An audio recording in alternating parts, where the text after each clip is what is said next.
I could die in the Right. process of my cancer journey, Right. there is still a stigma Yeah. in terms of even just discussing death. Yeah. The most common one is if you talk about death, then You'll you're attract attracting it. it. Yeah.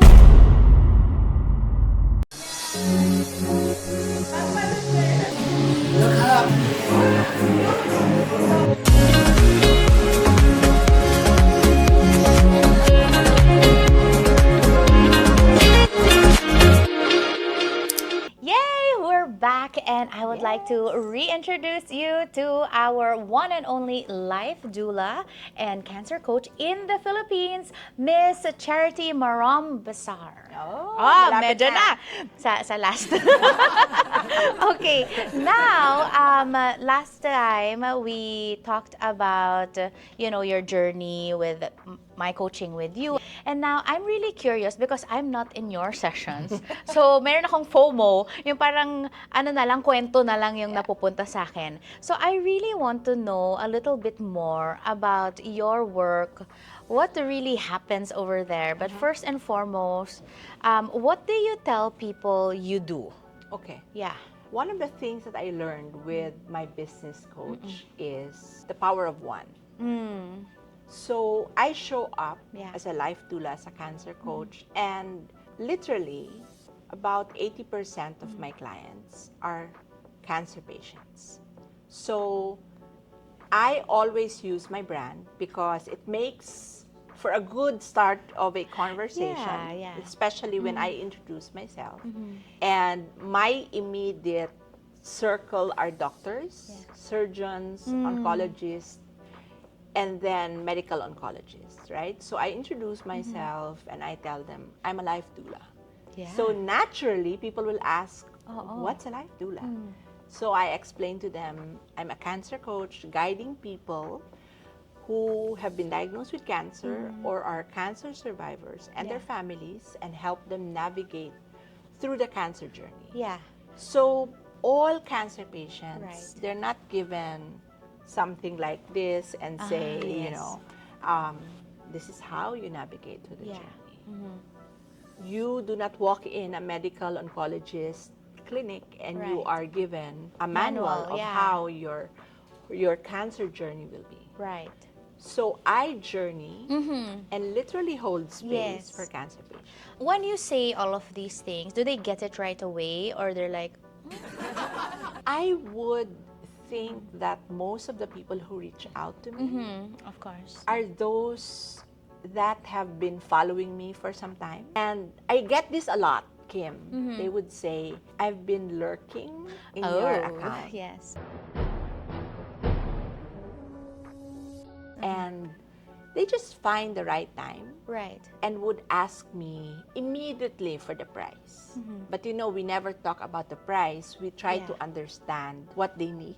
The first step is a discovery session.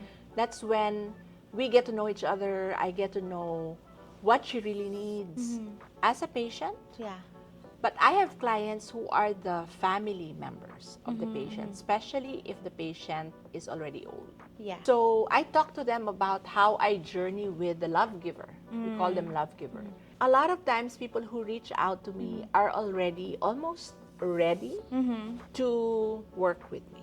Oh, okay. So it's easy, not super hard. I still get to do sales calls. Yeah. But literally, I would just come up with an offer. Right. And then I get inquiries. Okay. And learning from you, I use my free classes. They're not actually free. We call them value pieces. Right. And at the Yes. end of the class, I would now offer them Yeah. my services. So there is still some marketing that needs to be done, but I think the first 3 years when I was serving people Yes. literally without pay, paid off.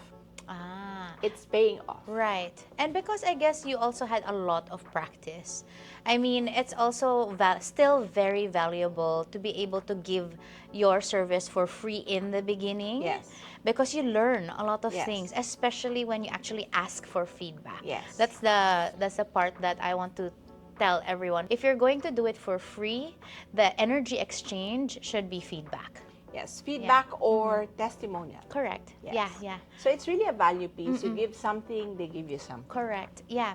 So, since it is, I guess, a little bit easier because when they reach out to you, parang medyo alam na nila na Yes. kailangan nila. Yes. So, it's an easier yes, more or less. Now, yeah. Yeah, more or less. It was not the same when I started a couple of years Yeah. ago. Making that distinction, using the same framework Yes. as sacred space. Correct. That's where the alignment came in, really, looking back. Because what I'm offering now is a non-medical type of service using the mind-body framework. Correct. So taking care of your mind as a cancer patient, making sure you dwell in the right thoughts, and taking care of your body through nutrition and taking care of your emotion and your spiritual well-being. Yes. Now I look back and it becomes like an easier thing to people recognize Right. that it's a need.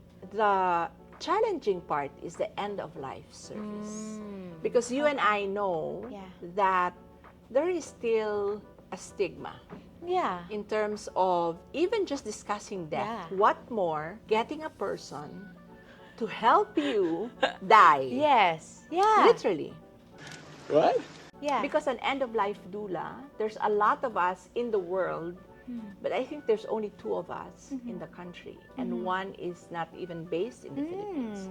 She's a Filipina, but she's based abroad. Oh, okay. So, not a lot of people are aware that there is such an end of life. You know this because Yes, we yeah. just had our milestone, which I will talk about Yes. later, or an achievement. People still refuse to acknowledge, even if their body is already showing signs Right. or screaming that they're about to die. Yes. Yeah. And so that's where the challenge is, that the general stigma of people resisting Right. to talk about or prepare for death. Right. Which is a major life milestone. Yes. Actually, Yes. life Yes. celebration. Yes. Right. So that's a challenge. Now, when they sign up, is it a sign up? Is it a yes? Well, Yeah, when they it's say a yes. yes. When they say yes to you, Charity, what is their journey like? Is it a package? What's your offer? It's a package. This I got from you. There are patients that even at the onset, I already front load the end of life. Especially if they already have an acceptance that they have only, a couple of months to live. So I package it already. But the end of life service really starts with understanding the journey of the patient. If this is an elderly, at least a journey of them being a frail adult, and then understanding what medicines they take, what's the impact or what's the effect to them, and then sitting down with the family. But the first step is really co-creating their living will. And this is not something people are very aware of. Living will are list of wishes or decisions that you want made in your behalf when you cannot do it anymore. Example, do you want to be in the hospital? Or do you want to be at home?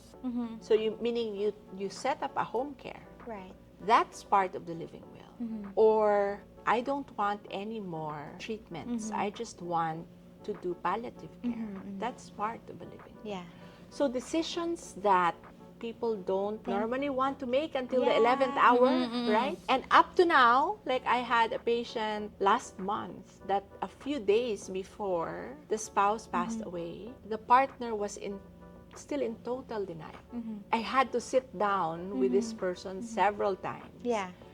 before it totally sinked in. Yeah. So the planning of everything happened a day before. Yeah.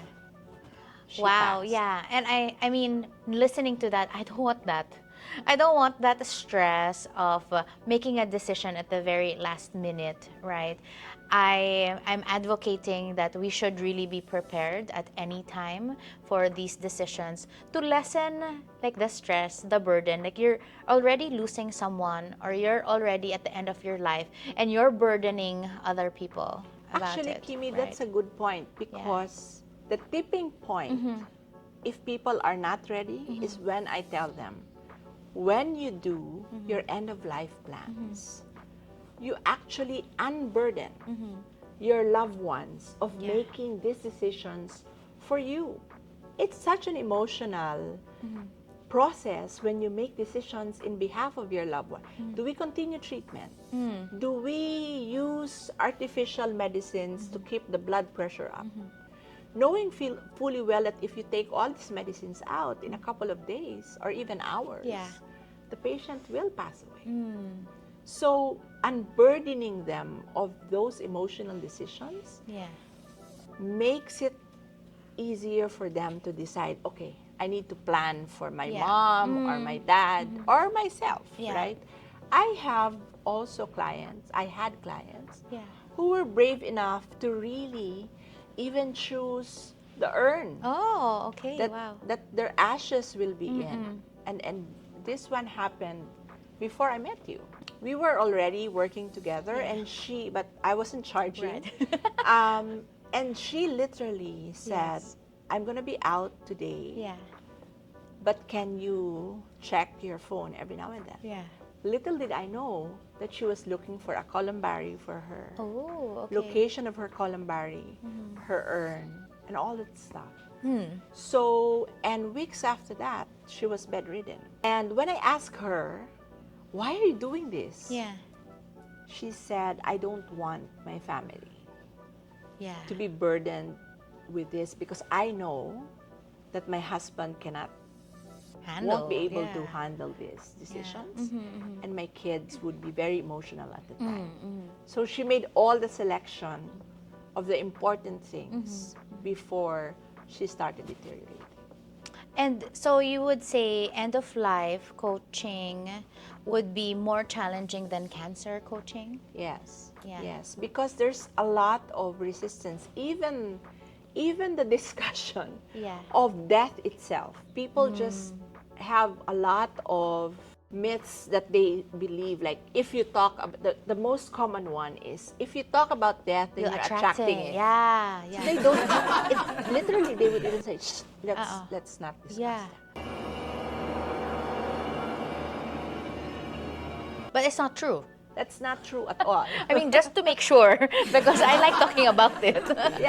You are not attracting it. As you said, you focus on the planning. You focus on what you want your end of life to be. We do not have control over when we will die, but we have seemingly a control on how you want the dying process to be. End of life clients who have embraced that they are dying, they would decide to have a life celebration. This is typically what they refer in other countries as living funeral, something like that. So you do everything that you do during a funeral except that the person is alive. Still alive. So if you do your speeches and all of that, so we put together a certain number of people and they give what we call an honoring. I normally prepare prompts that makes it easy for people. And then I probably have hosted around 15, 20 of this, and friends and family members would give their message. And if the patient is still very active, she can even respond. I have a client who responded to all the 30 people who were around her. She was already in her deathbed at the time. But it really helps the grieving process. Right. And for the people, right, that are involved, who are there, it helps them with their grieving process as well. Not having any regrets because they were able to say it to them. You remember this reel that you sent to me and Pao, to us, to our group, where there's a Singaporean who prepared her own life celebration. Right? So I think that's a good thing. Yes. My invitation for everybody is that if you're healthy, you can do this as well. If you know someone who is at the end of their life, you know who to get in touch with. If you have recently been diagnosed with cancer or suspecting to have cancer, you know who to get in touch with. The love givers, meaning the family members. Right? It's normally the family members who reach out. Right. Charity is the one as well. Just give us one story of what you're really proud of now, since you've been doing this for more than 3 years now. 3 years of no charging and 3 years of charging. Like, what are you most proud of with this work that you're doing now? I think it's being able to give back. I mean, surviving stage 4 cancer is not something that will come by. I mean, literally, I was the only one who survived out of the 8 people that I was doing chemotherapy with. Really, the fulfillment comes from seeing patients being able to embrace their journey, not fighting it out, not remaining to be angry, and being able to journey with cancer. Of course, the biggest fulfillment is when they get better, right? Yes. And now in the center, I have people who are volunteers because I journeyed with them and they have seen the benefits of having someone to guide you through your cancer journey, and now they are part of the people who either greets people in the center and who sit with cancer patients as well. Wow. So that's to me the fulfillment that's really priceless. Yeah, for sure, for sure. I mean, no charging or charging, that's like beyond that already. That's plus points everywhere. So thank you so much for your great work. Thank you. Fulfilling, purposeful work. I mean, really, there's a purpose for everything. Yes. And you always say that cancer is not random. Like, it happened to you because there was a reason for it. Yes. And for sure, this is one of the major reasons to be able to help others through that journey. So thank and you I so always much. say that I used to wonder why I could have been given stage 1 or stage 2. Stage 4 talaga. I think God knew me so well that the only way that I would pay attention to His directions from there on out was if I went through the extreme. the extreme. Yeah. I mean, literally facing your mortality. Yeah. Knowing that I could die in the Right. process of my cancer journey Right. made me live my life intentionally. So He totally got my attention. And I didn't just shift minor lanes. I shifted from the extreme lane, from working in the corporate to working on my own as an entrepreneur. Yes. But the focus is really coming from a place of service, is what you said. Correct. Yes. And thank you, God. Thank you, God. Thank you. Ngayon, thankful na tayo sa Yes, stage 4, yes, diba? yes. What a perspective of change in perspective. So thank you so much, Charity, for sharing with us the work that you do. And please keep going, because I know that a lot of people need somebody like you. Thank you. Bye.